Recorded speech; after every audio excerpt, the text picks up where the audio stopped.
I think food products are really the only way to be extremely scalable in restaurants, right? Because fortunately, unfortunately, dining out or eating at a restaurant is the last thing that you can't download, right? Like you can literally download everything else, like music, films, everything, but you can't download a restaurant experience. This is Taste. I'm your host, Matt Rodbard. Today in the show, I have two classic conversations with Suez Chan and PJ Vogt. I hope you enjoy these conversations.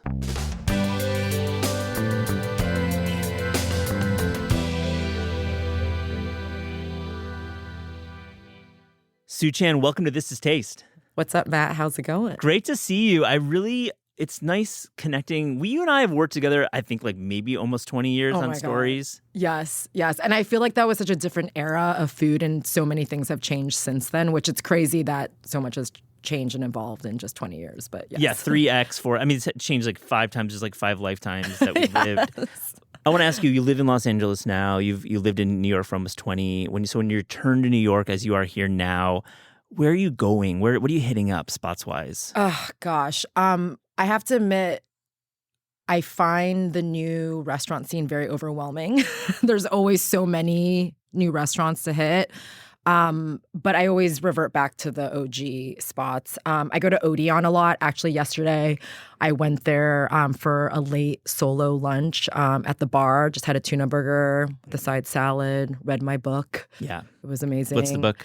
A friend just gifted me Andre Agassi's autobiography called Open, which, oh my goodness, first chapter in, I was like, it's a wild glued book. to the book. I've read it. Yeah, it's so good. They need to make it into a film, but I heard that he refuses to let anyone do It's a really good, that's a great, what a choice. Also, the U.S. Open is happening right now. Exactly. I'm a big tennis fan. I played juniors when I was younger, so nice. Tennis kind of. What was your highest ranking? Oh, gosh. It's so funny because when I was in high school compared to all the other kids that I played with, because I grew up in Southern California, and Southern California is one of the most competitive tennis junior regions. And I was pretty bad, but in comparison to all my friends now who have just picked it up, I'm like really, really good. But in San Diego, my highest ranking was 13. In SoCal, which is like a huge region, my highest ranking was like 97. Like national. That's amazing. And so were you recruited to play Division I? You know what? I got burnt out by senior year of high school and opted to not play. I also didn't want, when you play in college, the sport just kind of runs your life. So it's not fun. Okay, so Odeon, back to that question. Yeah, Odeon, what else are you going to? You know what? I love all of Ignacio Matos' restaurants. The food is just so delicious, and I really love it because of the vibe. Yeah. You always bump into people, and that's why I love going out to restaurants. Ultra Paradiso, dining room, gotta love it. Yes, always bumping into people. It feels like you're part of the community when you're there. Yeah. It's just really nice feeling. Okay, so going back, I was like creeping on your LinkedIn, and I saw this fun thing. You said back in 2006, you worked at the Spotted Pig, and it says, quote unquote, worst kitchen extern ever. Tell me about that. Yes, it was definitely a wild time, and it's also crazy how things have turned out for that restaurant, RIP. But yes, I was the worst kitchen extern ever. So it was during college, my senior year. I was just working on my thesis, which was actually about food. Wrote my thesis about the food deserts of New York City and comparing and contrasting what was available in East Harlem versus the Upper East Side and whatnot. Anyway, but so my last semester, I was just working on that, and I had some free time. So I went to New School for a cooking class, and because I think the teacher thought I saw some potential in me, set me up with an externship at the Spotted Pig. So I worked there for about a month in the kitchen, just during the day as a prep cook. I don't know if you ever knew the layout of the Spotted Pig, but the main kitchen is, in the first floor of the restaurant, and then the prep kitchen is in the basement. Yeah, and they're always running up and down those stairs. Oh my goodness, yes. Yeah, I remember that. So, if you had, every single day I would make the lemon tart and the Devils on Horsebacks. And so if you ever had the lemon tart during that era and it was runny, it was probably my fault, because I never, the curd never would ever get as solid as I wanted it to. So I apologize for anyone who had Oh my gosh. during that era. But this one time when I was making Devils and Horsebacks, it was Food Bank for New York City has an annual gala, and April was providing the food for that. And so I made like 300 Devils on Horsebacks, and I was making them upstairs and bringing them downstairs into the prep kitchen. I see where this is going. Yeah, and so as I like rounded that corner down the stairs, the entire tray of like 300 Devils on Horsebacks just like fell all around the ground down the stairs. I know. April was also right there at the bottom of the stairs. The Devils bounced down the stairs. Could you reuse it? No, I mean, no. It was done. I thought about it for a second, but then April was right there, and I mean, obviously we could have. There's no 2-second rule in restaurants. No. Especially not down the stairs. Yeah. Down the hatch of a New York City. Well, you stayed in restaurants, and you stayed for a while. You're still in restaurants, but you also, Care of Chan, your agency works on events, but you're always food adjacent, and you have obviously a real passion for food. You have great taste in restaurants, and you're just really a great collaborator in the world of food and what we do. I worked with you when you were a publicist, but I came to know you. You worked at Momofuku. You were the brand director. How long? I was at Momofuku for almost 7 years. I mean, and you were there at Momofuku when that shit was being made. I know. Oh, man. I feel like such an old person calling it the golden era, but it was the golden era of the restaurant group, but also just of dining in general. I mean, oh, my gosh. What an era, right, Matt? We were a part of that. We were. I actually saw Amanda Clute at a party a couple months ago, and we were talking about that era and just how different it is. I mean, that was a time when there was like a nucleus to food, when monoculture still existed just in everyday life. Monoculture no longer exists, and it's all about niche culture now. But what a time. I mean, that was definitely the restaurant renaissance. I mean, it was because of that era. Tony Bourdain, all those chefs, Rene Redzepi, Dave Chang, of course, that kind of spearheaded this whole movement towards people actually caring about food and America actually growing a food culture. I mean, the reason why everyone is so obsessed with food right now is because of that era. And, being at Momofuku, it was the epicenter of that. And movements don't happen in a silo. They happen because everything is bubbling up. But I would say because Dave was very much a spokesperson of that era, it was a really exciting place to be. How do you tell David Chang what to do? I feel like that's an impossible task. But so you clearly figured it out. You know what? I would say that my time at Momofuku, it's funny because when I left Momofuku, I started a PR and talent management agency. But I would say when I was at Momofuku, I really wasn't a traditional publicist. I was more of a gatekeeper.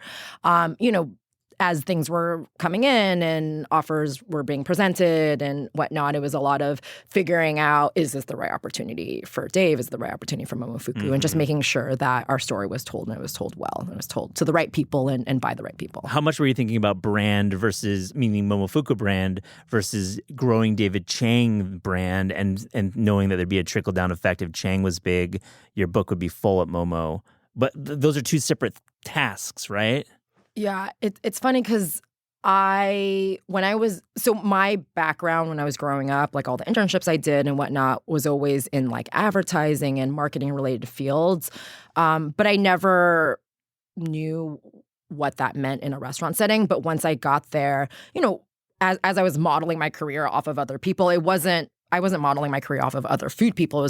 I was modeling my career off of other people in the marketing advertising space. And I actually literally made up my title, brand director. Mm-hmm. And it's funny because now I see all these people with the title brand director in the restaurant space. Yeah. And I don't think that existed before I kind of gave myself that title. But I think it was just because of my background and where I came from and what I was interested in. I was always very curious about how to position stories and POVs in order to appeal to the target audience that we were going after. Yeah, and you were going after influencers before they were even called that, I'm sure. You wanted to get people into the building who would tell their friends, like Ruth Rachel, who was like the biggest Momofuku fan, it seems. You know what's so funny? Like, obviously now I am still in the marketing space and I read a lot about the industry and take a lot of like courses on my own and read lots of books about it. And a lot of people that I follow are in the marketing space.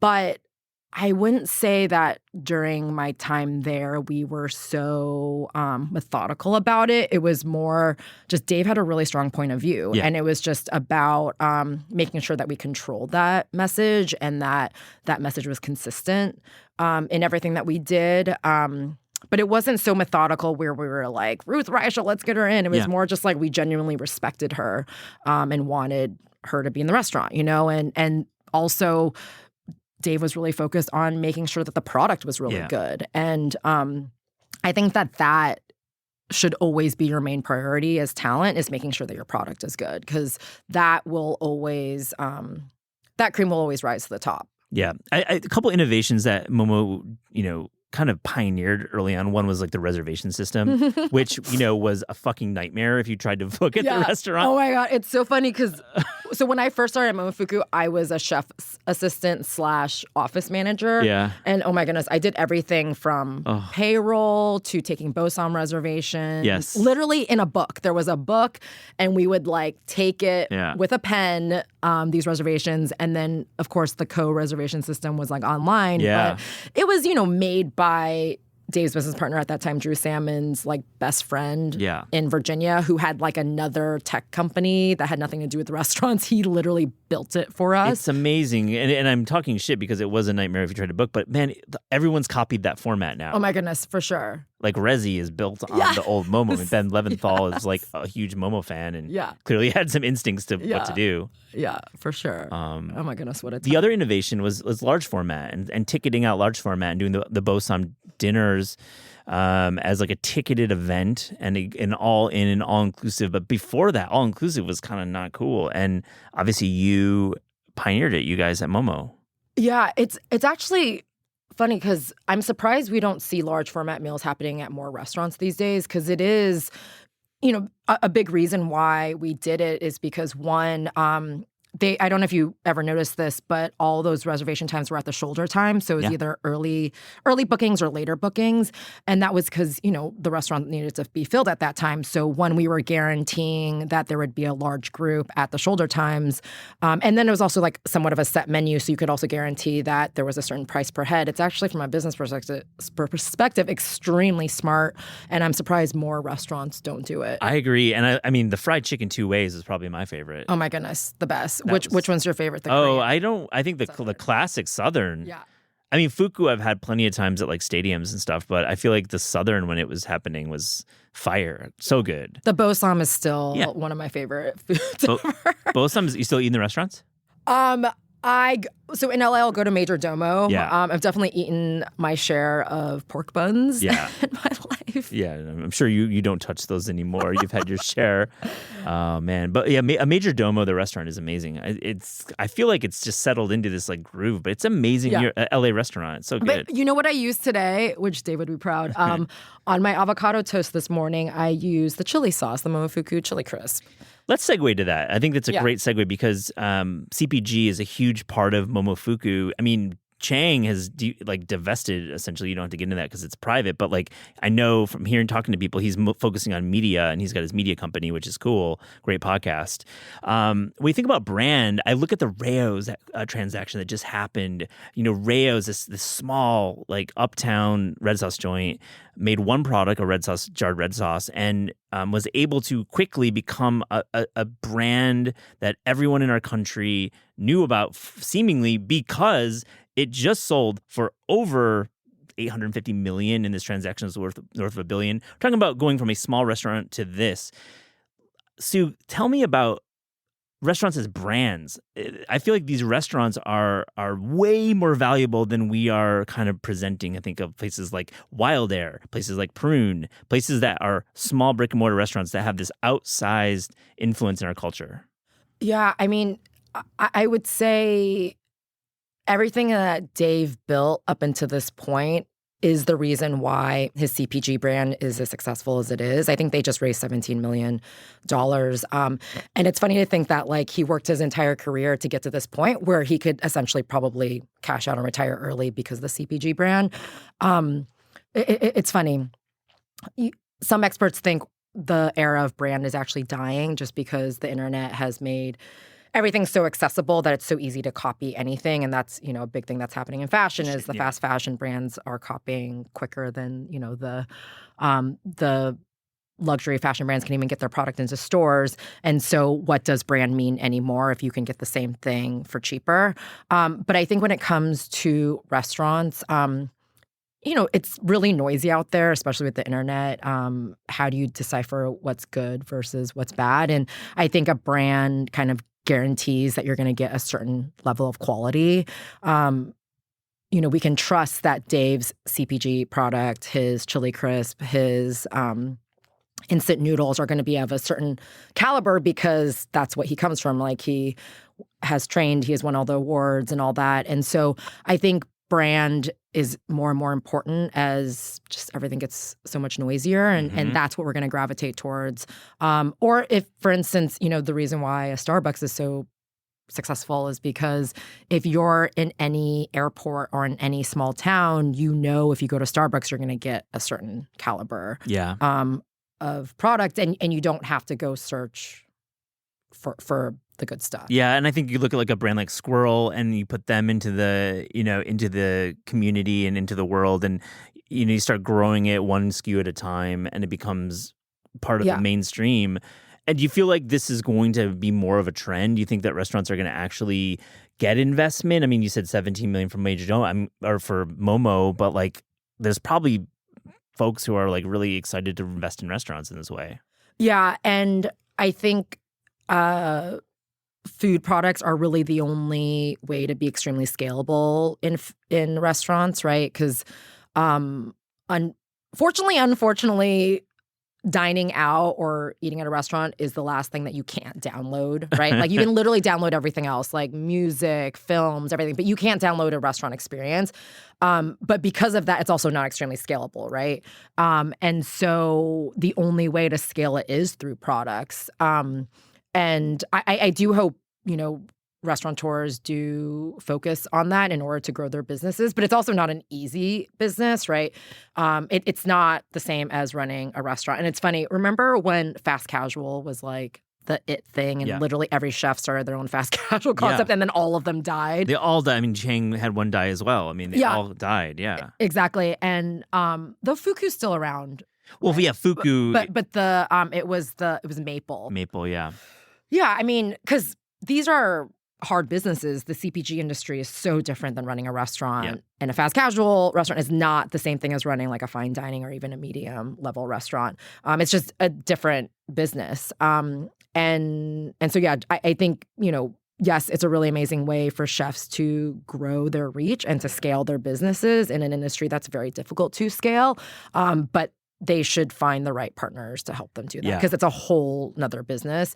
But I think what's exciting about chefs exploring that is, 20 years ago, none of this existed. And I would love all of my CPG products and everything in my pantry to be restaurant grade quality products, right? And so I think it's incredible and I hope it happens. Yeah, and the consumers are willing to pay the price too. Exactly. Because these are small luxuries, paying, $7 for a jar of pasta sauce instead of $3.99. Not everyone can do that, of course, but many folks can. And if it's better, we want to eat better as a culture. Yeah, absolutely. And I think people now care so much about what they eat. It's, not only for taste, but also it's a bit of a status symbol, right? It's and that's why I think the restaurant industry grew as fast as it is, because it kind of happened at the same time that the internet and Instagram was happening. And social media, for sure. Oh, absolutely. 100%. And I think the bragging rights of showing that you went to this restaurant, you got this hot reservation is a big reason why the industry grew as fast as it did. And I think that kind of standard of living will start trickling into your everyday life. Back to the New York question, where else are you going on your trip? I just want to I don't want to forget this question. Yeah. There's got to be more spots, having lived here for 20 years, you're going to hit up. Oh, the original. I mean, I always hit up Russ and Daughters too. Baltazar is great for meetings. Yeah. Like a breakfast meeting situation. But you know what? This trip, because there have been so many new restaurants, I'm trying to make my rounds. I'm going to go to Libertine. I just went to Raff's. Going to check out Soul Station. Yeah. Real cool. Soul Station and Rafts, those are both great places. Yeah. Sue, let me ask you, what advice can you give new food talent on how they can become the next David Chang? New food talent and how they can become the next David Chang. I mean, I'm like, is the goal to become famous? Is the goal to become influential? Is the goal to make a living? You know what? When I left Momofuku and started my own agency, I did literally have a chef whose name shall remain nameless, who I think he was joking, but you know, there's truth to every single joke. He was like, "Can you just make me as famous as David Chang?" Wow. I know. LOL. Awkward pause. Yeah. I mean, I would say one thing that I wish I saw more these days is. I feel like, do you know that scene in The Devil Wears Prada when Meryl Streep's character, who's like the Anna Wintour character, talks about the blue sweater, that Anne Hathaway's characters, and how she traces the lineage of that blue and why Anne Hathaway is wearing that and where it came from. I feel like that person sometimes where my hope is that when you enter the food industry that you do your research and that you really know and understand the history, especially because we just came off of a really important moment in food, dining, and culinary industry and the culinary industry. And I think if you know that information, you can be such a better creative. Because one, you'll know if your ideas are copying anyone or if they're just iterating off of someone else. But I think it's so important to have that base knowledge of where we came from in order to figure out where we're going. But I think back to what I was saying about monoculture, it's just going to be so hard. I don't think we're going to see someone as influential as Dave Chang in like a really long time. It's just with monoculture not existing and it being about niche culture. Yeah. It's just, and also food having hit the zeitgeist as it has, like it's going to take another big pendulum swing before something goes that mainstream. We see David Chang or the new David Chang on Super Bowl ads as a chef. Yeah, I mean, I'm not saying that there's not going to be someone as famous as Dave Chang. Right. Like, absolutely. But it's just like, you know how hip hop was kind of like the last moment when a new music was invented, essentially, as they say.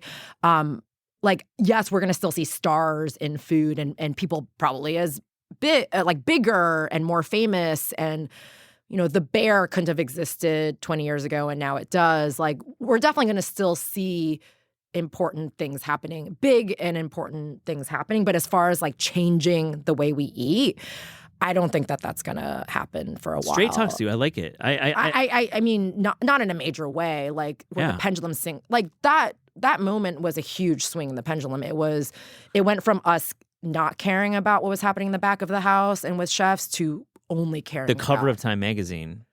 3 chefs. I know. I mean, that's a whole hot mess. Of course, we don't need to relitigate that. But but still, that's a moment in history. Yeah, these chefs on the cover of Time. Yeah, I hope there's a documentary project about that era that we talk about. It needs to be done. I know. There's obviously somebody who's going to do it. Anyways, you're going to be in it. I know. I have so many stories. I told Chris Stower, the creator of The Bear, I was like, there needs to be something that happens in the like offices of these restaurants. Oh yeah. Well, there's multiple seasons for that show, so maybe we'll. I think we share this working thesis, and it's a good one. That good food is basically available everywhere. You know, I was just in San Antonio, and I had like the most incredible jerk chicken next to a gas station. And you think about modern Korean cooking in New York and LA, but mostly New York, and it's like you walk down the street and there's like 6 places that are doing exceptional food. So I think I would like to get your take on what sets the good from the great, what separates the two. And I think talking to you previously and having a little chat ahead of time, there's something about vibes. There's something that's like intangible, but it's like vibes, and that's a really tricky word because it means a lot. But Sue, like, tell me what makes these restaurants really, really work that goes outside the culinary. Yeah, I think now that good food can literally be found everywhere, as you just mentioned, I think what I personally seek out and what I hear my friends seeking out, and we can just, you know, also see it in what's popular, is that I think good food can be found everywhere. And so what's the next level up? And I think that that's service, that's vibe, that's entertainment. You see restaurants like Harbone, they do entertainment so well, right? Because, I think a big reason why they have been so successful with their expansion is because they offer an experience. I mean, the food that they're offering is like pretty basic and simple. It's like white sauce, Italian joint. You can find that in other places. But Rich might disagree, right. but still, I agree with you. Yeah, they're not reinventing too much there in the culinary side. You feel so special, and the kind of cachet that they've like built around that brand makes it so much more desirable to go, right? And or like the Nines, that piano bar. I think places like that offer entertainment on top of the food. People want an experience because they want to be able to tell their friends or tell their coworkers or just have a fun night out that they can't normally get in their everyday life. Because, even for your lunch at a fast casual joint, you can get really amazing food. So what do you want when you go out on a Friday night? You want something more than that. And I think also as third places or community centers, as churches kind of fall by the wayside and don't really exist in our culture anymore, I think restaurants become that third place and that become that place where you gather with your community, bump into your community, see people out and about. I mean, even bars and clubs don't really exist anymore like they used to. Clubs can't really survive in New York City anymore because it's too expensive unless you run a bottle service kind of a club.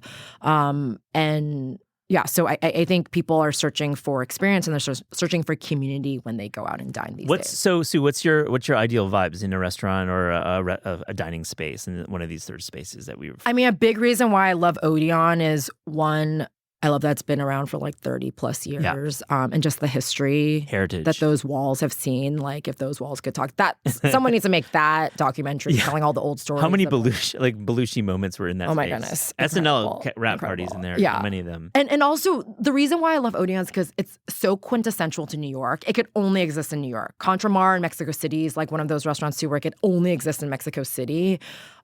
Rochelle Canteen, River Cafe in London. Those are restaurants that can only exist in that place. And their rich history just makes it, I don't know, as you know, it's so hard running a successful restaurant. And so if you survive 5 years, that's like a major plus. But if you're survived like 30 plus, like my goodness.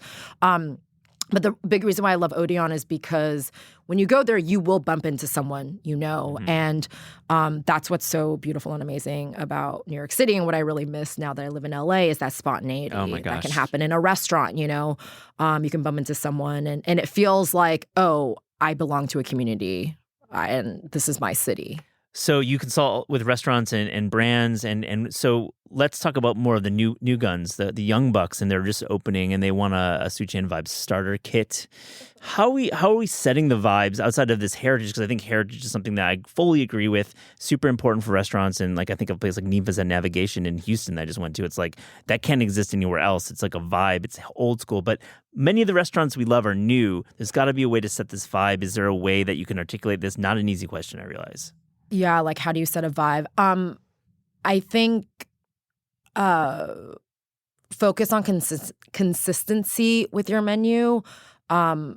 Get it instead of trying to do too much. I think make a simpler menu and get it and make it well, so that every time someone comes in, it's consistently delicious. And I think focus on growing your business around your regulars. So making people feel special, especially the people who live in the neighborhood. Because during COVID, what we witnessed is that the restaurants that survived fell into one of two categories. One was they either had a huge financial backer, right? So money would never run out, or they had a really loyal community fan base. And I think that no matter what, and that's what Keith McNally does very well, is front of house, right? And service and focusing on his regulars. Making them feel super special. Morandi, or you're in Odeon, Absolutely. You're cycling through them all. Yeah. So no matter what happens with the trends, no matter what's hot, cold, whatever, no matter if there's COVID and the entire city shuts down, if you have a really solid regular set of customers who are regulars, you will survive. So I think just focus on that, and then the rest will come. Yeah, we had Ben Leventhal in talking about Blackbird, his new company, and that's kind of the premise of that entire company. It's an interesting idea that you really want to double down, triple down on your regulars. Yes, absolutely, absolutely. So let me ask you, is there a Suchan brick and mortar in the works? Would you do it knowing that what you know? Would you, I mean, everyone dreams of having their own restaurant in some way. I mean, it's a real fantasy. It's a real like idealized world, but I mean, would you do it? That's so funny because I'm so in the biz. I have the two reasons why people reach out is one, they want to open up a restaurant, or two, they want to become food media talent. And I'm always like, no, don't do it. I wish people came to me and were like, I want to become a food scientist and help solve world hunger or help with the sustainability issue around food, which those industries, regenerative agriculture, sustainability, and food technology, I think that those are the industries where we're going to see the most innovation in the coming years. So I urge people to get into that instead of becoming another food. Yeah, it's not going to get you clout with a K, but it's going to definitely like save our planet, and also you might make a living doing that stuff. Yeah, and you could actually, I mean, speaking of being influential, like you could influence a lot if you dedicate your life to that. And that's, real influence. Sorry, what was the question? Would you open a Suchan-owned restaurant, wine bar, bottle shop, ice cream shop? I would open up an event space now that I'm in the events business. Right. I love events and I love bringing people together. It's really just an excuse to have a place where I can just bring a lot of people together. Yeah, events, but maybe, have like a menu once a week. Yeah, exactly. That's the only brick and mortar that I would do. And then I will admit, it is my fantasy, maybe when I retire, to have, cookbook in LA. East Side, Oh my goodness. Great spot. I'm obsessed with that spot. Just like a cute little grocery store. Yeah. Would be a fantasy of mine. Yeah. So let me ask you about Care of Chan events, and you focus on it, and I'd love to get in some stories. I mean, I follow you on Graham. It's like a good one. And you always you're in unique cities, you're working with cool brands, and I'm sure behind the scenes that shit is not easy. Give me some stories from the trenches of oh my goodness food event production. Yeah. I mean, I feel like one, event production is so different than food event production. Oh, right, sure. And I oftentimes see a lot of event producers who do like large scale fashion events or large scale concerts or whatever struggle when it comes to food.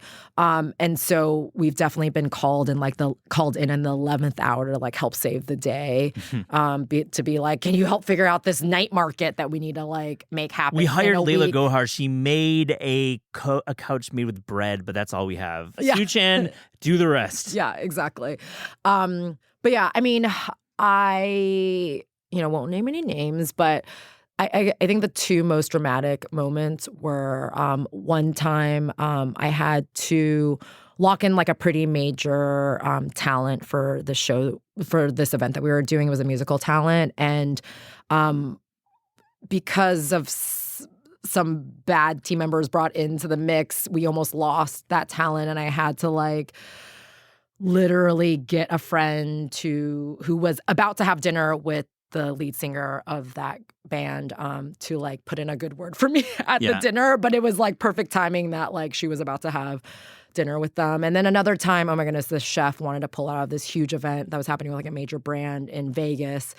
And I actually ended up severing my ties with the chef, unfortunately, but she canceled last minute. The brand was not very happy. I don't know if I'll ever work with that brand ever again, but yeah. You do your best. We did not save that one, but I did my best. Yes. Why did the chef pull out? Money? No, it wasn't that. It was a very well-paying gig with a major brand. Yeah. It was a Vegas event. Everything was going to be set up for them. Yeah. Who knows? Who knows? Yeah, that's actually a fool's errand to like try to get this at the head of a well-paid talent bailing at the last minute. Who knows? Wow. But still great fodder for this documentary. Yes. So what's good in LA? Let's pivot to your new town. Is Horses Really closing? Shout out to Chris Black. Going to be on the show soon. He just tweeted that. I don't think it's closing. He also tweeted that BA was going to shut down. Also I recall that as well. No, I do not think Horses, because I also checked with my sources, and that is not true. Is it a good restaurant? You know what? I have not been since the news broke, but the staff is incredible. The front of house staff is incredible. And I really loved it. I mean, it was exciting because, so LA versus New York, of course, everyone loves Fun to game. talk about that battle. LA has really incredible food, maybe one of the best food cities, as does London. Incredible breadth of what's available, all different types of cuisines at all different types of levels. Very exciting. I think maybe even better than New York, honestly. Yeah. But what New York excels at is restaurants. So like restaurants with a big R. Yeah. Like they're very good at vibe, speaking of vibe. LA, not so much vibe. Like most of the good food that you enjoy are in, mom and pop, really casual settings. SGV or East Side. Or exactly. Or you have the fancy sceney joints, which, have a vibe if you're into that Hollywood vibe. But the food is shitty, right? And there are very few, obviously there are there's Bestia, there's the, they exist, like Felix Republique. and all that. Yeah, exactly. They not definitely bad. exist, but on the level of New York restaurants, not so much. It's not as sexy. That's why it's such an intriguing spot for food writers from not LA, because it doesn't look like most other cities, the restaurant scene, the stuff that's actually good and written about. It's very different. I mean, even places like Houston, which I just went to, is a little more centralized, to be honest. It's not as sprawly as you think. But LA is fucking sprawly, and you're gonna find places, in Hollywood, there'll be a buzzy spot that has a great new chef, and of course head to the West Side and then what Evan Funky. Let's start there. What the hell's going? That must be great. I feel I loved Mother Wolf, but his new spot, the tasting menu only. Sorry, I just hijacked your pick. No, it's okay. But I mean, picks. He definitely with Mother Wolf, I think, hit on this where the food is relatively delicious and there's a scene that didn't really exist in LA. And Horses was one of the few restaurants that did that and did that very well. But yeah, it's very unfortunate that news happened. Yeah. But, I have not been back since. So a few other spots in LA that you like that you just to give us a sense. Oh God, I mean, on that same vein of Horses, Musso and Frank's is still such a go-to. I mean, obviously that's been around for 100 years and is not new. But I love that. I'm really excited for the Baru restaurant. They just reopened, which is in a much bigger space. So I'm excited to try that out. Perilla is really amazing too. It's a bonchon spot. But again, this is a super casual spot where you just go for lunch. But yeah, great call there. I appreciate it. I feel like LA is always changing over every 18 months. Yes. There's 10 new places and you gotta go. Yeah. So on This Is Taste, we ask guests about their discerning taste. So to close this interview, here's our little rapid fire Fast and Furious taste check. Are you ready? Yes. I love it. You know what? I'm so the person who's wait, but what mood are you in? I love it. All the caveats. So I will do my best. Do your best. You can have a few caveats. It's allowed. The best and pastry with coffee. So I live super close to Cookbook and also Canyon Coffee, and Sasha Pilgrim, who does all the pastries at Canyon Coffee. I love all her stuff. She has this coconut carrot cake that's just oh man, I tried to go to Canyon. I circled 6 times and it's such park. A scene. I couldn't park. I was you can't park and then there's a long line. I tried parking I went up 6 hills and I couldn't go there. But friends and I joke about how you don't need to go out, you just can go to Club Canyon. It really on is a Saturday.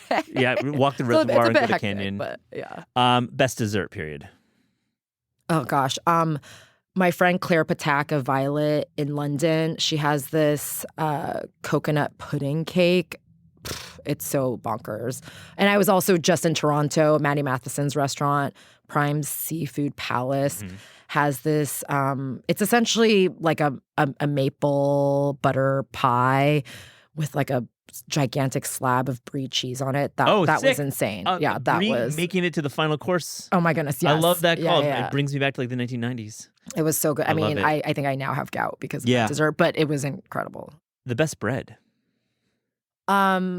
The best bread, Josie Baker from the Mill in San Francisco. She has this adventure bread. It's so good. I'm not gluten-free, but it's gluten-free. It's just super nutty. It feels like the healthiest and most delicious. Josie the Baker's dope. That's a great call.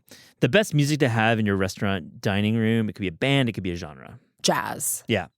I'm like pausing because I say yeah, but then jazz can go haywire. Of course. I mean, not You've been like, in all those spots where. Right. Not like smooth jazz. Yeah. But more. Yeah. I don't know. It just feels like. I know that sounds so. That makes me either sound really old and boring, or. But I guess in my head, I mean, there's lots of really incredible new jazz. Performers too, but cool jazz. Yeah. No, the West Coast cool jazz. Let's go there. Okay. So your favorite chef to hang out with. Of all time ever. Yeah. Gosh. Sue. I've been lucky in being able to hang out with a lot of really incredible chefs. There was this one time during the Mad Symposium every year. I don't know if they still do this, but when I went this one year, Renee always would take all the chef participants or all the speakers on like an outing the day before the symposium started. And this one year we went to this island off the coast of Copenhagen and had this just like really incredible meal with all the chefs. And that was definitely by far like the best hang with chefs. But of those chefs, and they were there, that are the most fun, the Franks. I've not hung out with them in a while, but they are a really good hang. Oh my God, yeah. They just have, they have the best stories, like the craziest, best stories. And Frank Fasinelli, he worked at Moomba, which I don't know if you know this restaurant, but everyone should look it up. Talk about a restaurant in this like crazy era of when restaurants were kind of like clubs, kind of like the Quilted Giraffe era and all that. But Moomba was like a club, and Butter comes to mind. Alex Bernicelli at Butter. Yeah. Back in the day with good food, but more going on. Yeah, exactly. Like Madonna was like smoking inside at Moomba when Ruth Reichel was there reviewing it. But he has the craziest stories. So I will say. Yeah, Frank, we gotta. It makes I think the best slice in Brooklyn, F&F. I gotta say that's a damn good slice. Okay, your favorite chef to learn from. It feels probably cliche and cheesy to say, but Dave Chang still through and through. I mean, I really admire what he's built, and I think he has a lot of really incredible insights into the industry. And his podcast is great. Him and Chris do a good job on that one. Your favorite cookbook of all time? The River Cafe 50th Anniversary Cookbook. It's just so beautiful, and they have I don't know if you know the history of the restaurant, but a lot of artists were regulars and involved in the project, and a lot of them made really like incredible menus. And so the cookbook has a lot of those photos. Just of the full photos of the menus and shot well. I love that. I wish Ruth would do a menu cookbook. She's collected so many, and just the menu as an artifact is such an interesting thing and so cool. I completely agree, yeah. Alice Waters has one, which that cookbook I also own too, where it's just pages and pages of all of the menus from her restaurant. A recent cookbook discovery, a favorite? A friend gifted me like an early edition from like the 1960s, James Beard Menus for Entertaining, which is just so hilarious to flip through just because some of the menu items are like so archaic from like literally another era. But it's actually like full recipes for like full menus. It's like thinking about James Beard hosting parties and the menus that he wrote. Yeah. Especially in that old house of his. Oh my goodness! Yeah. Amazing. That's a TV show. Yes. Let's get James Beard. Wow, that would be a good one. Yeah. We're kicking. Like remaking all those parties, like that era, or just about him. Yeah, man. Oh my goodness! Yes. Yeah. Amazing. Let's do it, Matt. Yeah, we're just like kicking around Hollywood ideas. We're just doing we're doing a general right now. You're so LA. I love it. Couple more. Favorite vegetable. Anything from Natura. Like hands down, best produce. Also, Wiser Farms in LA. Are they clients? They're not. Okay, good. we've worked with Natura in the past, but they're kidding. Not like. It doesn't matter. I'm not on their payroll. It doesn't. But you know what? In my defense, we only work with people whose products we actually enjoy and like, genuinely, and never take on a client unless we believe in them. Same at Taste. We have clients. We've done client work. We love our clients. We only work with people we love. Isn't that true, Sue? All right, your last one. Your favorite sandwich. I'm not a huge sandwich person, but again, cookbook. I am such a creature of habit, but cookbook has incredible sandwiches because they're all made on Bub and Grandma's focaccia. Yeah. But there's this salsa matcha roasted carrot sandwich. Oh my God. Vegetarian. It's so good. It's got like hummus and cucumbers. And I mean, it's just really amazing ingredients, which is why it's so delicious. But yeah. I love that. Oh my God. I mean, cookbook sandwiches is the second time it's come up on the show. Just like specifically. Oh, really? No way. Who else? Becca Milstein. Okay. She had one from Fishwife. She was I mean, when I am in New York, the closest that comes to cookbook is the Dimes Deli part. But there's just no, I just want a grocery store that's exactly like cookbook. I feel Court Street Grocer in Brooklyn Okay. does a version of it, but it's very different. There. It's not West Coast. It doesn't really have like a fresh market as much. Right. But it's I'm going to check that out. Yeah, I guess it's very Californian to be able It to is so to great. have a place. Sue Chan, thank you so much for joining us. Thank you. That was so fun.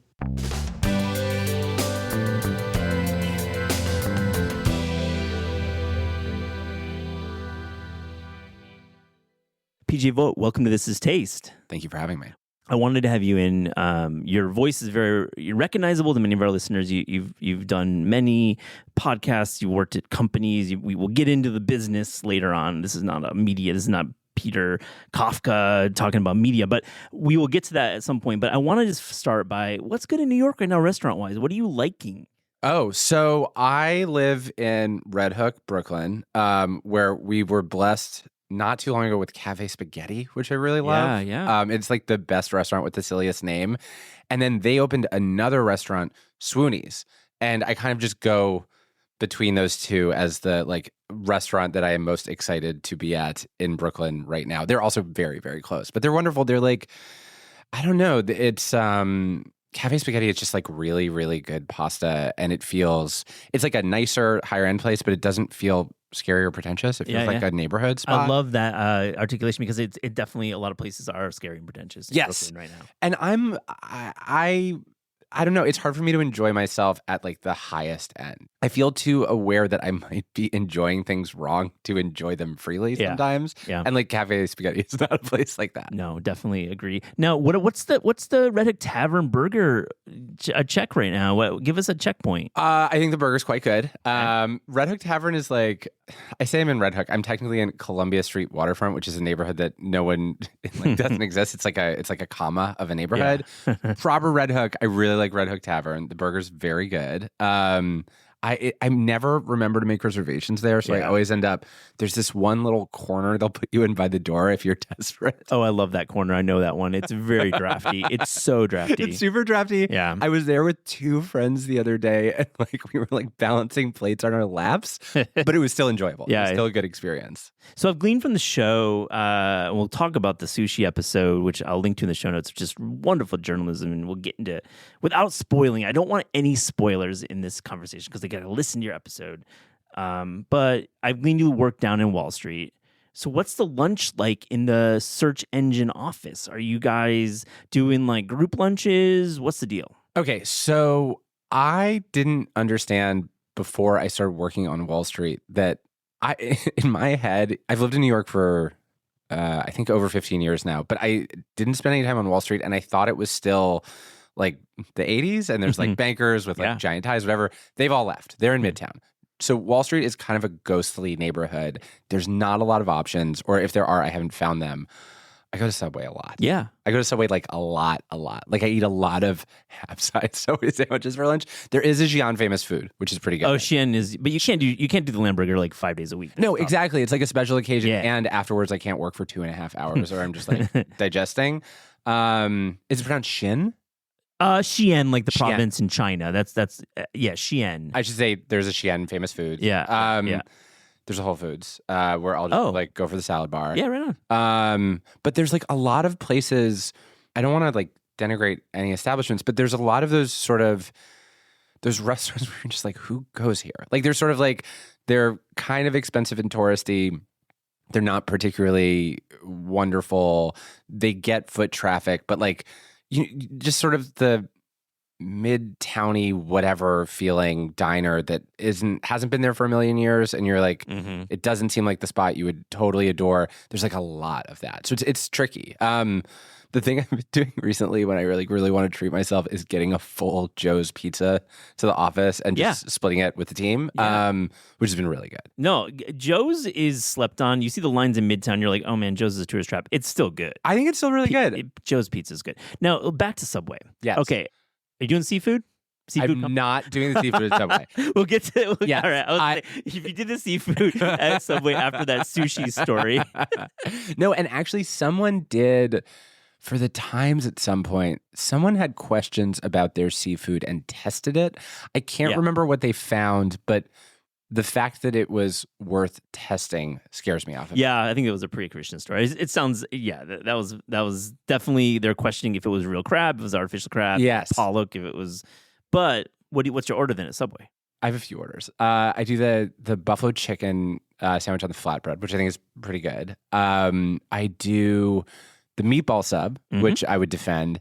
Yeah. And then they have an Italian sub, which I feel like I should stop ordering because I really, really love an Italian sandwich. And I don't think they're killing it there. Like, I think you want... They're not crushing it at Subway. They're not crushing it at Subway. They're not. It's not like DeFonte's or... Oh my God. I go to DeFonte's a lot. I go to DeFonte's like alone on a Saturday morning a lot. PJ, you're a sub guy. I'm a sub guy. I would say my favorite... Yeah, I'm from Philadelphia. Yeah. Oh, cool. Where there's like a lot of hoagies, we call them. But like it is a enormous Italian roll sandwich culture. And that is still the thing that makes me happy. What do you think about John's roast pork? I really like it. I'm like kind of in the cheesesteak wars. I'm like a non-combatant. Like I'll eat up and down, like really great cheesesteaks, really not great cheesesteaks. I think John's is very good though. I've gone back with my partner a bunch of times to Philly and tried to go to John's every time, and every time it's been closed. And like we went, it's rough. We went around Christmas and we like drove downtown because I'm in the suburbs, and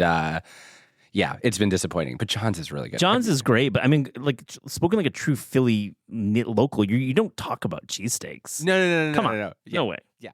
No way. All right, a few more like introductory questions. I want to know about your breakfast routine. I feel like you have one. Do you have like a coffee breakfast practice? I have. So, okay. For a long time, what I was doing was the Nespresso pods, which was fine and was working okay for me. And then my friend Khalifa Sane, who's a writer and is like a really devout coffee person, has been slowly trying to radicalize me towards enjoying coffee. Oh, man. Yeah. You sound like most guests on the show and me trying to radicalize them. Oh, interesting. So most people are more like me. Most people are like you. It's a micro theme on our show, but we try to like get into it because you should buy a fucking digital scale and weigh your coffee. Okay, so I will tell you about my week this week. Today's Tuesday? Yeah. Saturday, me and Kay went to 3 different coffee shops in Bushwick. We went to Say. Oh, yeah. I was on the subscription for Say for about 18 months. It's a good spot. He's on the subscription, he told me. Yeah. So we went to Dayglow, Loveless, and Say. Oh my gosh, you didn't go to Drip. Is Drip, does that... That's my guy in Bushwick if I'm going to go there. But I do like Dayglow and Say you did all right. Okay. He's trying to help me develop an appreciation for coffee so that I can enjoy coffee more, so that I can make better coffee at home. And I'm like, it's not like I'm being dragged into this. Like I've expressed curiosity and now we were following the curiosity. But we had like 3 different cups. I like rated the cups. He was like trying to... The thing I noticed most, the difference between being kind of an idiot versus him being a connoisseur, is that we would have coffee, he would have a sip and immediately be able to characterize, this has like winey nose or this whatever. For me, the first sip of coffee is just hot. Right. Like, it just tasted hot. Which is a positive response. Well, if it versus not hot. Not hot would be worse. But I don't know how coffee people can taste the first sip. We're going to get to some food questions. I feel like if you can do a coffee episode on Search Engine, you're going to really, really, really, really not regret it. I think we will, because he's been just teaching. Like, I like the feeling. One of the things that we try to do with the show, or one of the things we look for in topics or stories or interviews, is if we can find something where, in a very minor way, once you've heard this interview, an experience you're used to having, you'll get to have in a different way. Like you'll know a little bit more. You'll have different questions. Something might be funny to you that wouldn't have been funny. And my experience with drinking coffee with Kay is that, like, he was telling me about batch brew. Yeah. And how batch brew is sort of a retronym. Like you didn't need to have a name for batch brew until recently, but now you do. And like just that feeling of like you're in a place you've always been in, but now you're noticing it differently is an experience I chase in the world. And when I feel like I'm learning about a subject area in that way. I'm trying to figure out like what's the entry point where this could be an episode. Yeah, your curiosity definitely shines through in the episodes. And just to put a period on the coffee talk, yeah, batch brew is a retronym. It's a good call because now we've got hand brewing, we've got forced pressurized coffee called espresso. We've got lots of different ways to make coffee, and I think PJ, if you can get into that hand brewing and start tasting like natural coffees versus washed coffees, go there. Well, so I bought. It's like my coffee budget is already spiraling. Yeah. I bought a digital scale. I bought what's it called? The really nice grinder. You bought a Baratza? No, higher. Oh, I got a. Oh God, it's coming today. Because like the Baratza is the one I use, the Encore. I told him I was going to get an Encore, and he pushed me off of it. My gosh. Well, he told me to get Encore is expensive. So you went more? Yeah, it was All worse. Right. He told me to get a fellow Gen 2 Ode brew grinder. No comment. Oh wow! No comment. It's okay.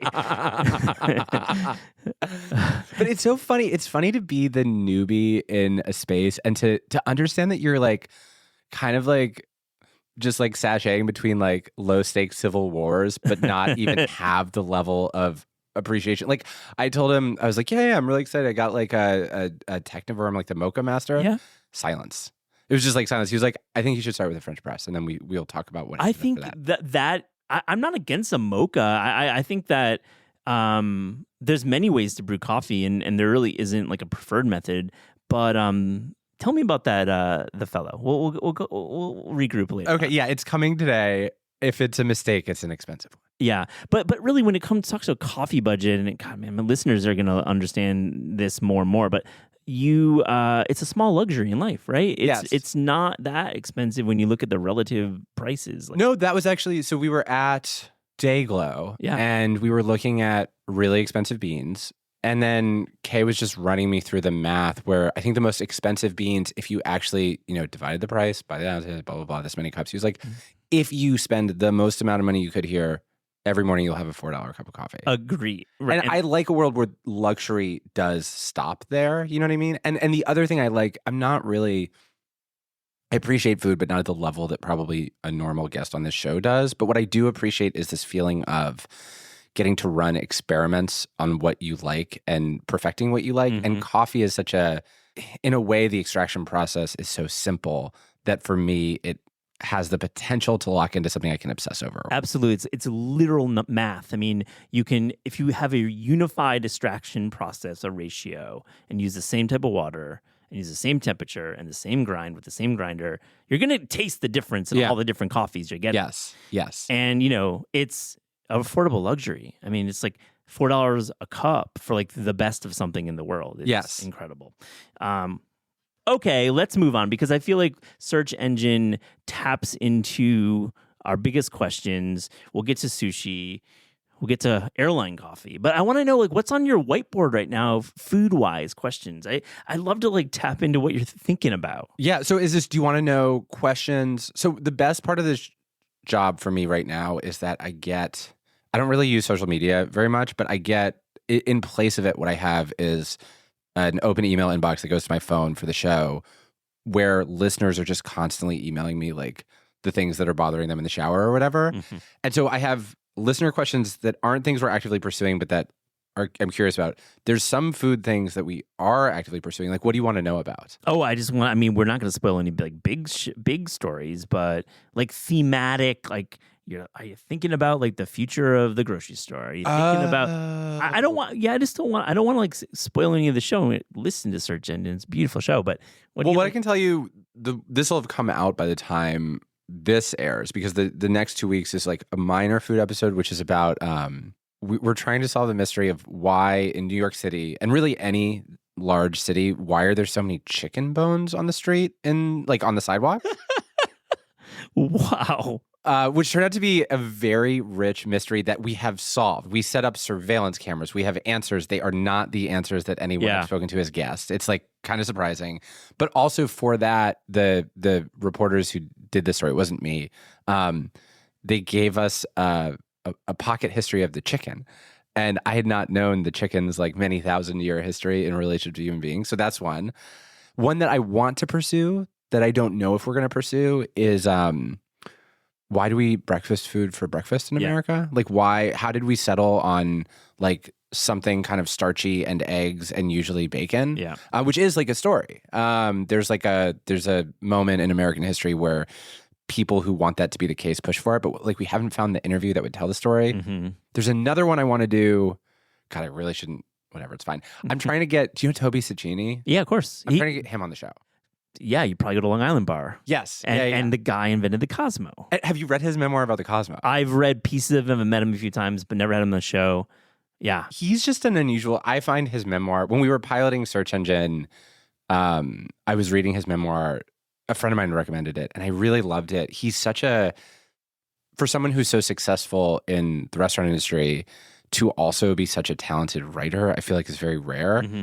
And so he has all these descriptions of what it was like to be kind of a like hipster bartender in New York in the 90s and aughts. And he really paints the scene really well. Yeah.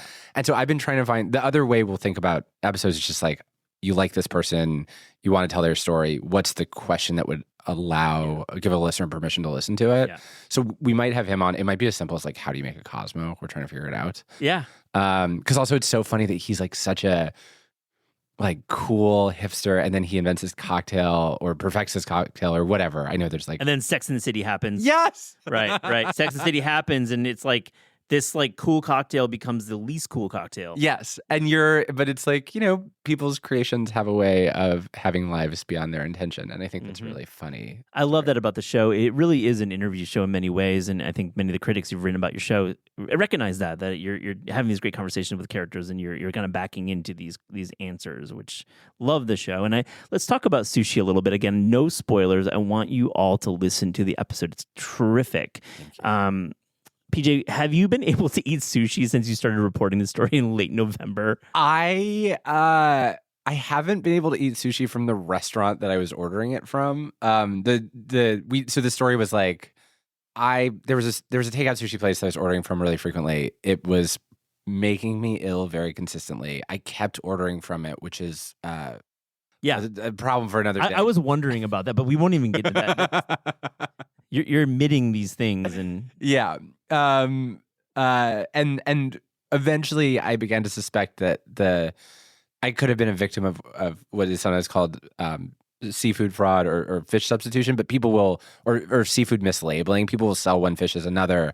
And in particular, in some sushi restaurants, there's this like problem of people selling what they sometimes call white tuna, but which is actually escalar or walu or the X-lax fish. Yeah, the X-lax fish. And you'll never, ever, ever order escalar ever again if you listen to this episode. Yes, I think it is a cautionary tale of what it can do to one's GI system. But we like investigated the fish. We DNA tested the fish. I've still been eating sushi.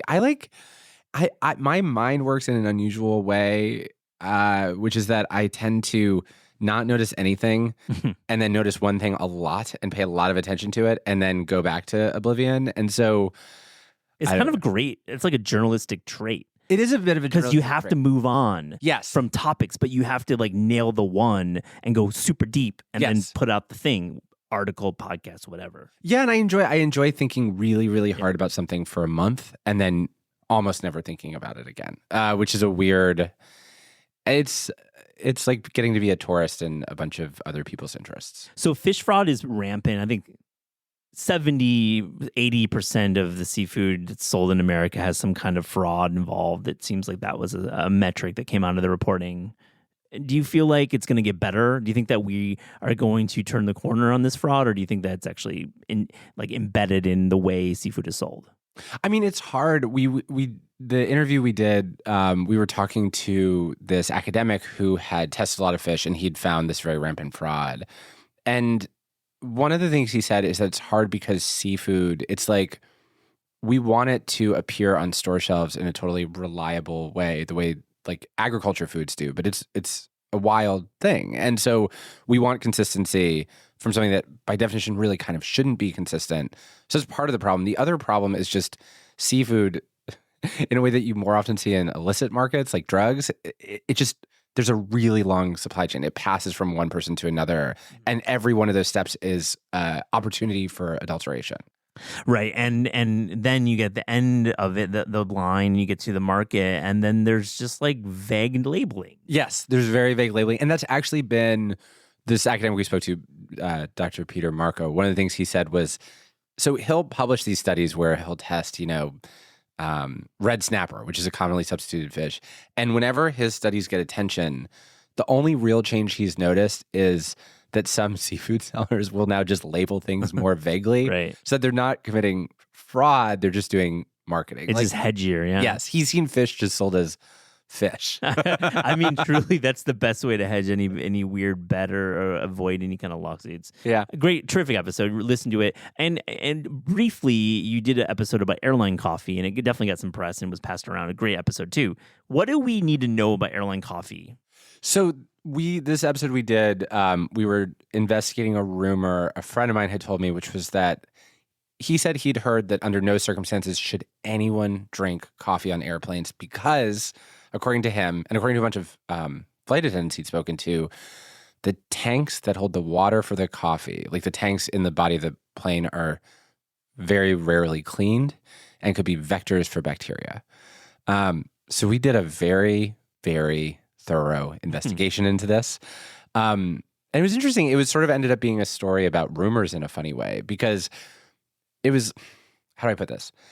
So there was a point in time where you certainly should not have had coffee on airplanes. And that point in time was much more recent than you'd think. There was a homeschooled 13-year-old science student who in 2002, I believe, tested airline water and found all sorts of really troubling bacteria in it.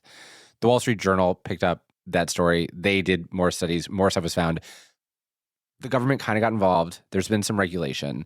I think that the water on airplanes, both in coffee and otherwise, is much safer than it was in the past. What is true, one, the tanks can only be cleaned once a year, but the water has to be tested much more frequently.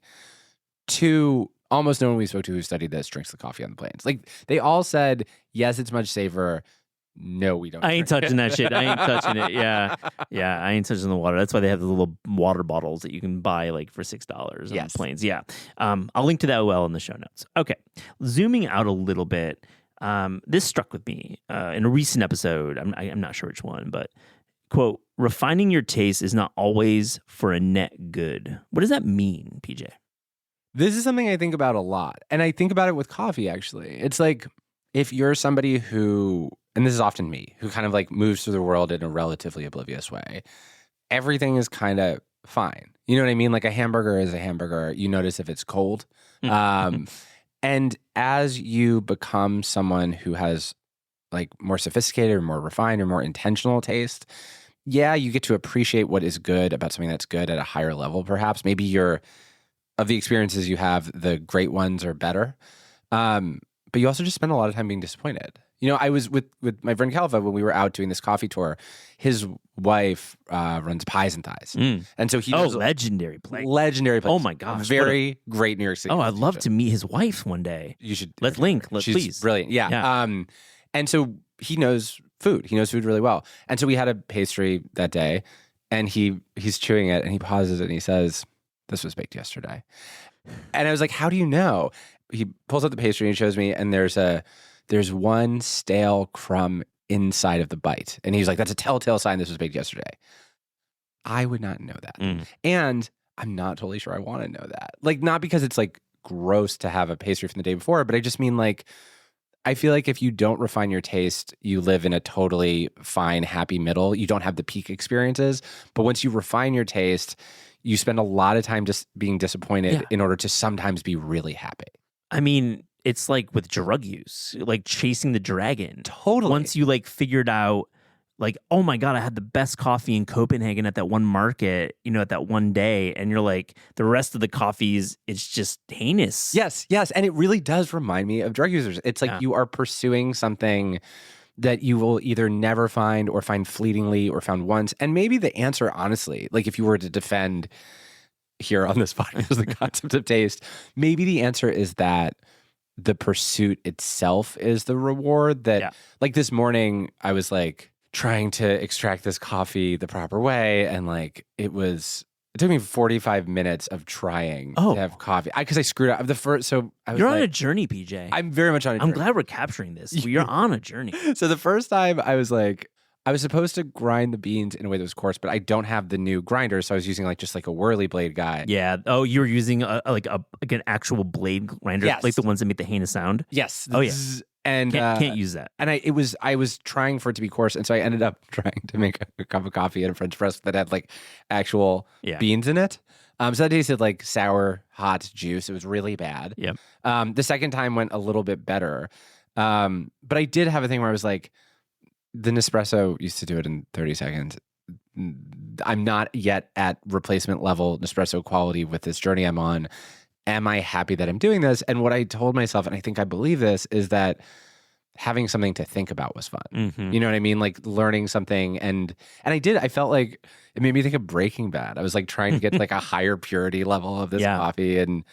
But yeah, I think you're signing up for a less happy life, perhaps, but a more interesting one. I love the sentiment about the journey. I think about it a lot when visiting restaurants, which we write about and I judge. I feel it's about the experience getting to the end result, which is the food you're eating. Yeah. And really, the metrics are not just good or bad food. It's like walking in the space and enjoying the music or the aromas. That's part of it. And I think we focus so much on the quality of the food on the plate, and that's just not life. Yeah. And I think sometimes the other thing that can be nice about if what we're celebrating is appreciation is just the feeling of, I don't know how to say this exactly, but being in a place where everything is just so, where everything's been done correctly, and where because you've looked for that experience enough, you can just appreciate the just so-ness at a deeper level. You know what I mean? There's this dessert place called Chicalicious in it's East Village, I think. Yeah, there's one in the East Village. I think they had a few locations back in the day, but yeah. But it's this woman and her husband. It's really small. And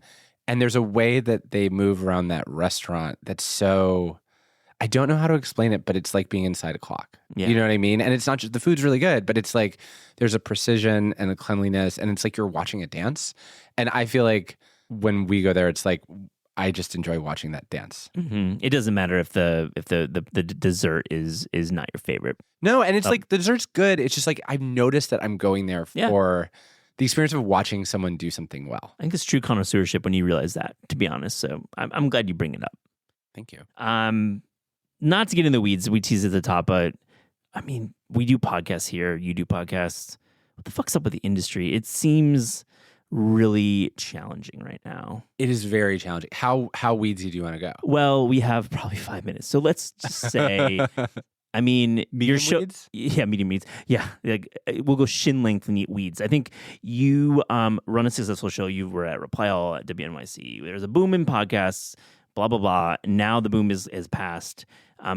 Do you think that the podcast as a medium can be sustainable? I think podcasting as a medium can certainly be sustainable. I think that whether the thing I love, which is sort of podcasting that's trying to, at least as part of its mission, it's trying to do what journalism, it's trying to be journalistic, it's trying to do what great magazines do in some form that's sustainable. I think it doesn't look like the high water mark. I don't think it has to be as bad as it is right now, but I think one of the things that most of the people I talk to are saying is, look, during the boom when ad rates were so high, this was an ad-supported medium, the advertisers backed out as the economy sort of flatlined briefly, and there was a lot of damage when that happened. And so if we're going to do this, we just have to be a bit more creative about funding models. Podcasting might be at least partially a subscription business, at least for the kinds of podcasting that it's not the only thing I like, but the kind of thing that I know how to make and like making. I think it's very interesting to be doing it right now. It's interesting to be doing it without a clear sense that it's safe, but with an instinct that I know there's an audience for the stuff we make. I know people like it. And so my hope is that if there's an audience, there's a future. It's just, I'm watching good things get destroyed, and that's really it's very sad and discouraging. I think with the audience, to add to what you're saying, we hear it from our listeners on this show, and thank you for writing it. I get messages on Instagram daily when I post interviews, the engagement is off the charts. Yeah. You use like a weird boardroom. Like I have done all forms of media, television, print. I've done, books. The engagement for podcasts is different. Yeah. Your listeners, they want to continue on your journey, which a magazine article doesn't do. So to me, that means like somebody is going to be able to monetize that. Yeah. Yeah. And I mean, somebody was saying this. I was listening to Peter Kafka had like a bunch of, it was like Jonah Peretti and Nick Denton and like sort of a bunch of geniuses. I remember that. That was like for that book that Ben Smith wrote. Yeah. Yeah. And somebody on that, it might have been Denton, said that, when you look at a form of media, advertising tends to support media that reaches a lot of people who don't particularly care about the specific who wrote this article, where they're finding it. It's just like it's grabbing people off the street. Subscriptions are for models where it's like, no, I love this thing. I have a relationship with this thing. The funny thing about podcasting is it's a medium that people have a deep relationship with. Like if you listen to a show, you spend hours with somebody and you know them, they end up revealing themselves in ways that they don't even intend to. That sounds like subscriptions, but podcasting was built on advertising. And so my inclination is you're going to have to ask people to pay in some capacity, which is just funny because the thing we thought we were reinventing was public media, and that is the public media model. Media model. Yeah, it's the call out to your listeners and have them pay $5 a month. Yeah, so that's what I suspect. But I've been wrong a lot in media about what's going to happen next. Yeah. And so I have a decent amount of humility about my forecasting abilities. But that's like, when I talk to people, they're like, yep, we're going to be asking listeners for money. Polling for you guys, and I'll be the first to subscribe. I hope you do it. Thank you. Do you get voice recognized at restaurants? I do sometimes because I'm also loud. And I got the laugh too. Come on. I have a weird laugh. I have a weird, not weird. It's laugh. Like your laugh. I mean, yeah. People know, listen to your show. It's like your laugh. Yes, I do sometimes get voice recognized at restaurants. And it's funny because what I can see happen is it's not that often, but someone will sort of like, their ear will kind of cock like a basset hound, and they'll sort of look, and then I'll watch them because no one knows what podcasters look like. I'll watch them bring up their phone, Google image search, look at my picture on their phone, look at me, and be like, okay, and then they're happy. Oh, I love that. That's sweet. That's sweet. It's totally sweet. I'm sure when they actually say something, it's a sweet interaction with you. Yeah. PJ, on This Is Taste, we ask guests about their discerning taste. So to close this interview, here's a little rapid fire Fast and Furious taste check. Are you ready? Yes. The best fruit. Oh, watermelon. Okay. Is it like a short season, or will you eat it whenever? Short season. Definitely short season. The worst vegetable. Zucchini. Zucchini is a vegetable, right? It truly is the worst vegetable. It's both the worst vegetable and it looks like cucumber, which is totally like inoffensive, can be made very good. Like it's like a imposter. Good call there. The best dessert. Oh, I like dessert so much. Okay, lately for me, there's this fruit leather that they make in India that is it's mango. They make it from like juicing mangoes, and it's it's like what would be in an American fruit roll up, but they're these little squares and they're much more concentrated and thick, and they're very good. Oh, do you get it like online Amazon, or do you go to like a market? My partner brings them back from India when she visits her family. I'm like, my mouth is watering. It's really, I will try to source you some. They're really. Send me a link. Yes. Your favorite New York City restaurant right now? Oh, Sweeney's. Yeah, we covered. Is there anything else that pops in? I'm trying to think outside of Brooklyn, honestly, because I spend so much time eating in Brooklyn. Souther's pretty good. Yeah. Fair enough. Your favorite American fast food chain? Taco Bell, I think. Okay. Although I tried to order it. I tried to order it on DoorDash. It was really disgusting. It's really, heat is like a really important ingredient in fast food. Yeah, it really is. And honestly, tacos to go, never a good idea. It's not. It looks like a portable food. It suggests to you that it's a portable food. It is not a portable food. Are you feeling that fast food plus apps is like becoming this big thing? Like I feel like, it's real that people are using apps to order fast food, not just DoorDash, but like the actual apps for McDonald's, for Popeyes, for Bling. Totally. Well, there was an argument online, not to get into it, but two writers who I follow were arguing about whatever. There's been this thing on progressive media where people are arguing about inflation, and they're arguing, somehow that turned into a fight about whether people are going to vote for Republicans because of how expensive McDonald's is. And one of the writers was like, well, I ordered McDonald's on DoorDash and I noticed the price was really high. And I was like, wait, ordered McDonald's on DoorDash? gosh. And really my takeaway was I should at least once try ordering fast food to my house. It feels like a real giving in a way that I hadn't yet. So I did. I ordered Taco Bell. Oh. I regret it. I think it should be eaten in person if at all. Always. A la minute. I think the bean burrito, 7 layers, and you a la minute, like within 2 minutes. Yes. But the apps are interesting, and I think they are, a question about affordability of food, and like McDonald's is like getting up there. It is surprising. There's a McDonald's not too far from my home and a Burger King right near work that I do go to, and I'm always surprised. At first I thought it was because I kept ordering the Impossible Whopper, and then I tried it with the regular Whopper, also expensive. Yeah. Another conversation. I think I used to live in Carroll Gardens for 17 years. I think I know the McDonald's. Yes. I've been there many times. Yes. Definitely a fan. Couple more. Favorite cookbook of all time? Anthony in the Kitchen, because Anthony was my roommate, Anthony Porowski from Queer Eye. Yeah. And a lot of the recipes in that cookbook were recipes he taught me when we were roommates. So there's like a chili in there that really it's a very fond memory from my early and mid 20s that I still make. I love that cookbook. Anna Heasel, my old colleague, wrote a nice profile of him for that. That's awesome. So that's cool. What about a recent cookbook discovery of yours? Ooh, I'm really revealing my taste to not be that avant-garde when it comes to this stuff. I've been cooking more lately. I've been the last American to discover how great Alison Roman is. And then the other person who, again, is not like a newer cutting edge person is Marcella Hazan. Yeah. Just because her stuff is so good. I just like anything that is like simple and powerful when it comes to food, because again, I'm like sort of a baby wandering into this, and like that really famous the 40 clove. Yeah. Pasta sauce. It's so it's good. And people are surprised anytime I do anything like that. It's like if an animal started speaking, like everyone's shocked. So I appreciate that book. They're like, we assume you know the canon of Italian cookbooks, and Marcella is at the top. Yeah, that's such a turnoff when people get like, of course I know about Marcella. Yeah. Yeah, be a little more minded. Be cool with your friends if they have just heard about Alison Roman. It's fine. Well, I'm lucky. I have friends who know a lot but are not unkind about sharing that knowledge with me. Those are great friends. Those are the friends you got to keep close. Yeah. I love that. A few more. Your favorite city outside America to visit for food? Tokyo. Yeah. Yeah. Can't argue. Just like ramen and sushi. Can't argue. There's like 14,000 restaurants. There's 14,000 30,000 restaurants. I think there's actually 35,000 restaurants in Tokyo. That's so beautiful. I think I could Google that quickly, but I can't do it. But it's around that. It's a very, very, very, very cool city. A couple more. A cuisine you want to learn more about?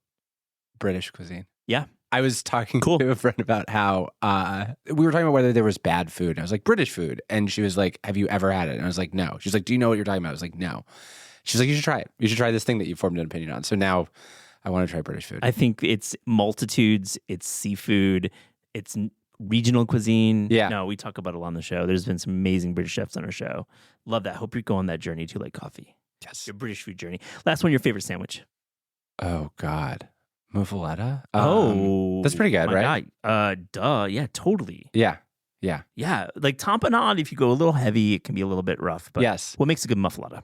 Honestly, it's like everything for sandwiches for me is bread. Everything is like that first like introduction, whether like it has that sort of like crispy shell into pillowy dough. So I would say bread, and honestly the tapenade. Like I like a sandwich that's like a salty, briny, pickly, olivey situation.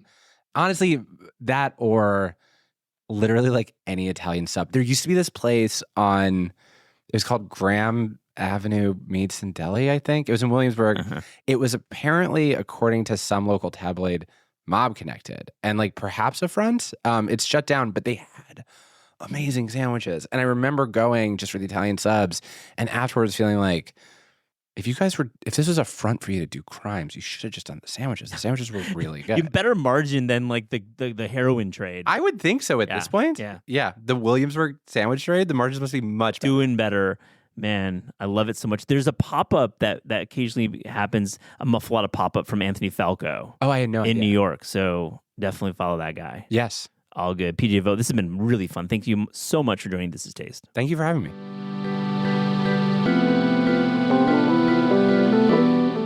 This Is Taste is hosted by Eliza Abarbanel and me, Matt Rodbard. The show is produced by Shalia Harris and Pat Stango and edited by Clayton Gumbert. Theme music by Steve Rydell. Visit Taste online at tastecooking.com and make sure to subscribe to our newsletter for updates on all cool things that are happening.